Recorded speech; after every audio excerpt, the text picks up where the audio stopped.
Assalamu alaikum wa rahmatullahi wa barakatuh. Bismillah, alhamdulillah. Wassalatu wassalamu ala rasulillahi sallallahu alayhi wa sallam. Nam. Tuchagina maso ne ka challenge kafika no. Ako kugata ebigambo bino. Nam.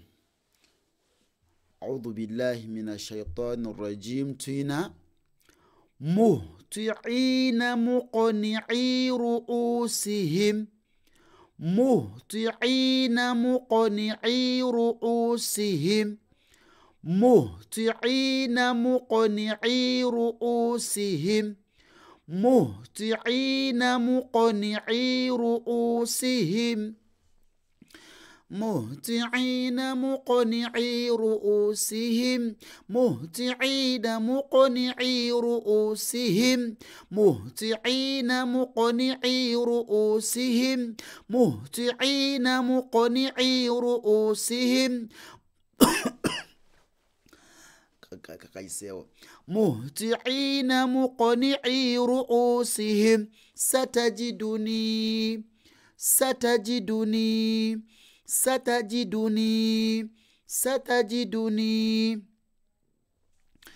لم يلد ولم يولد لم يلد ولم يولد لم يلد ولم يولد لم يلد ولم يولد لم يلد ولم يولد قد خلت من قبلكم قد خلت من قبلكم قد خلت من قبلكم. Mtajwidi insha tuja kusoma tajwidi insha Allah. Akati botuba tukweka nuni muqaf tusomanga abajolesa nenga tetolesa.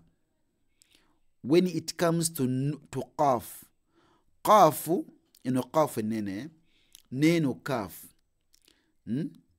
zimu kunyukuta za ikhfa'u ezitukiriza okweka nuni eno. Ikhfa'u inshallah tujja tunako nenga mu bimpimpi ikhfa'u kitegeeza okukweka nuni ngama mateeka bochiba mu lugha kitegeeza kukweka to hide something kitegedde naye bwetuga mu mateeka kitegeeza kukweka nuni eya sukuni oba tanwin. Tujja kusoma inshallah ku tanwin mu dawsa yafegeno kujja masawo. Ukweka nuni ya sukuni oba tanwini mwemu kunyukuta za ikhfa'u kitegedde n'okweka ngabo kwaki ngabo una kati ikhfa'u ngayo ina enyukuta 15 naye kwezi 15 enyukuta ne ya qaf ne kaf zo za njawulo bwe tuba tuzikwekerako tubanga abajolesa ne tugamba nti min qabe nenga tetolesa kitegedde min qabe so si min qabe si min qabe nedda nga buchikwa mu nyukuta ezisigade zona endala katoka nti min qa so si min qa kitegedde katugamba nti qad khalat min qablikum kitegedde tudde wano muhti'ina muqni'i ru'usihim satajiduni kitegedde lam yalid wa lam yulad.